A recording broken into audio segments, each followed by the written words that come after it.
Good morning, Michiana 55. My name is Drew Davis. And this is Caleb Stutzman, coming to you live from Napanee, Indiana. Next up, we will have our weather segment featuring meteorologist Tyler Fry. Following a short break, we will have a segment covering the Starbucks epidemic and an interview with Isaac Bell about how coffee connoisseurs can be more financially responsible.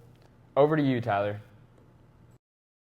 Thanks, guys. Looking at today's weather, we will have a high of 54 and a low of 32. Monday, like always, will be the worst day of the week, with a 90% chance of rain and a low of 40. Tuesday to Saturday, we'll all have highs in the low 50s and lows in the mid 30s, with all partly sunny skies. Sunday, we'll have a 20% chance of rain, with a high of 52 and a low of 36. Following that will be 2 beautiful sunny days with highs in the upper 50s. Now on to our promo about the Northwood High School Media Center. Welcome to the Northwood High School Media Center. Here, students have a wide range of options to choose a book. They can choose from popular genres like fantasy to biographies. Stop by your Northwood High School Media Center today. Meteorologists have stated that it may not rain for the next year. I drought that.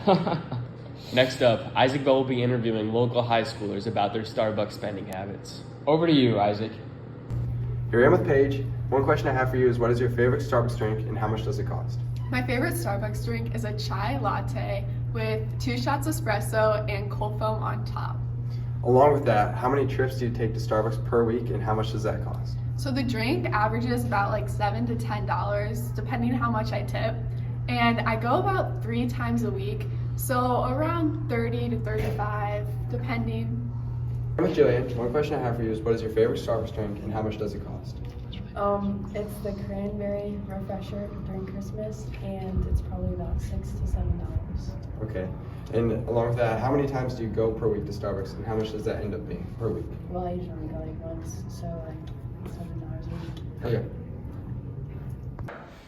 Here I'm with William Johnson from White Pines Investment, a certified financial planner. Thank you for being here. Yeah, thanks for having me.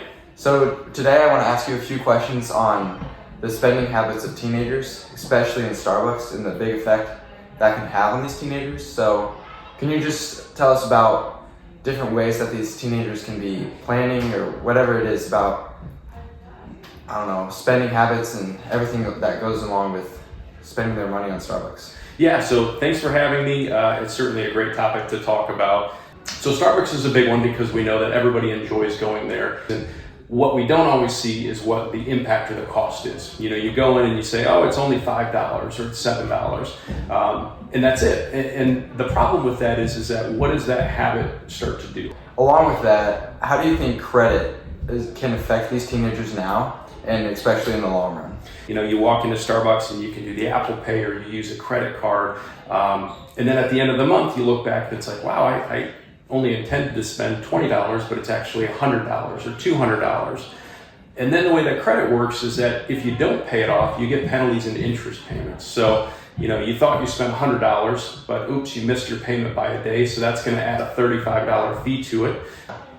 So with these teenagers spending all this money on Starbucks now and not really realizing the lasting effect, what can you tell them about saving and investing to benefit their future? You know, that $100 a week or that $5 drink is going to be worth over $17,000 over 10 years.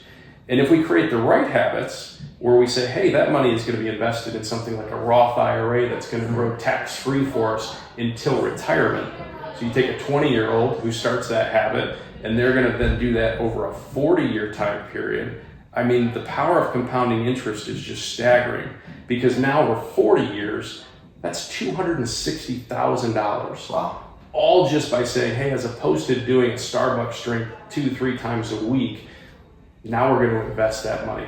Thank you, William Johnson. That's great pieces of advice. Back to you, Drew and Tyler. Thank you, Isaac Bell. That was some valuable advice from William Johnson. I'm glad I know that now. Thanks for tuning in. Come back later for our 7 o'clock newscasting on Michiana 55.